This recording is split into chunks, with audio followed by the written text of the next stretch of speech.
Genesis 30.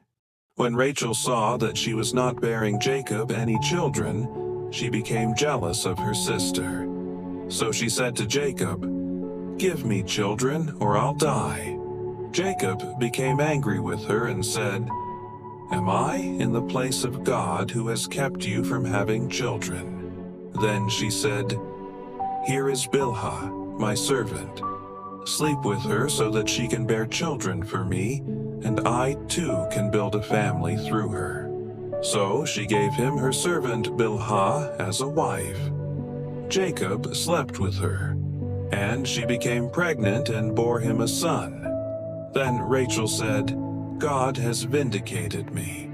He has listened to my plea and given me a son." Because of this, she named him Dan. Rachel's servant Bilhah conceived again and bore Jacob a second son. Then Rachel said, "I have had a great struggle with my sister, and I have won." So she named him Naphtali. When Leah saw that she had stopped having children, she took her servant Zilpah and gave her to Jacob as a wife. Leah's servant Zilpah bore Jacob a son. Then Leah said, "What good fortune!" So she named him Gad. Leah's servant Zilpah bore Jacob a second son. Then Leah said, "How happy I am! The women will call me happy." So she named him Asher. During wheat harvest, Reuben went out into the fields and found some mandrake plants which he brought to his mother Leah. Rachel said to Leah, "Please give me some of your son's mandrakes." But she said to her, "Wasn't it enough that you took away my husband? Will you take my son's mandrakes too?" "Very well," Rachel said. "He can sleep with you tonight in return for your son's mandrakes."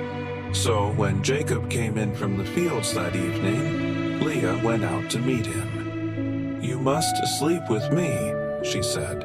"I have hired you with my son's mandrakes." So he slept with her that night.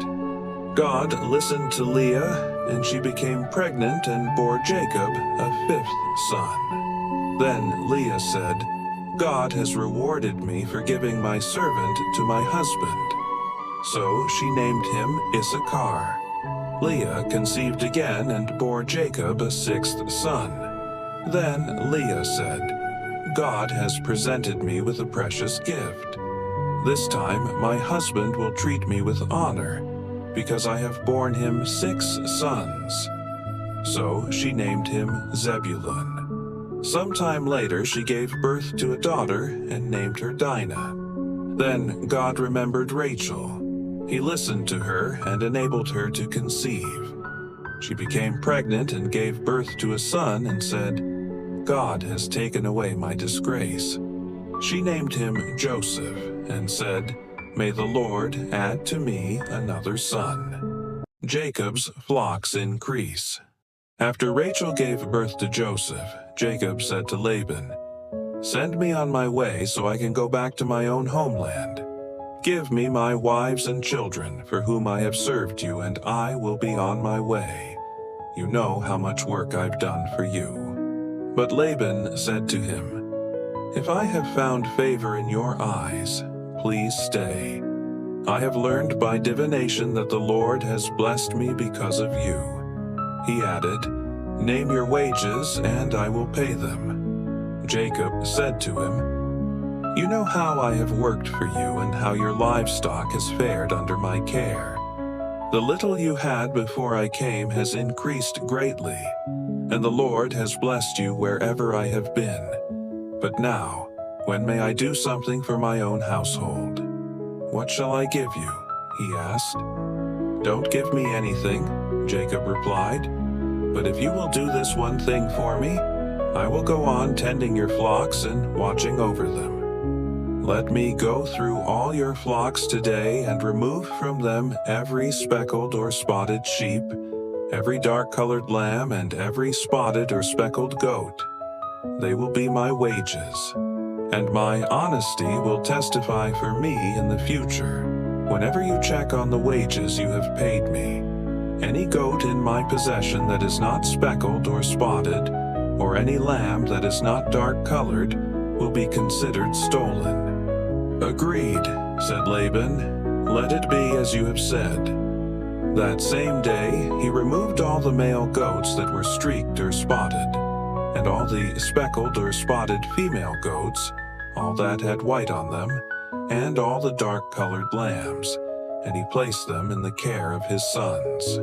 Then he put a 3-day journey between himself and Jacob, while Jacob continued to tend the rest of Laban's flocks. Jacob, however, took fresh-cut branches from poplar, almond, and plane trees and made white stripes on them by peeling the bark and exposing the white inner wood of the branches. Then he placed the peeled branches in all the watering troughs, so that they would be directly in front of the flocks when they came to drink. When the flocks were in heat and came to drink, they mated in front of the branches, and they bore young that were streaked or speckled or spotted. Jacob set apart the young of the flock by themselves, but made the rest face the streaked and dark-colored animals that belonged to Laban. Thus he made separate flocks for himself and did not put them with Laban's animals.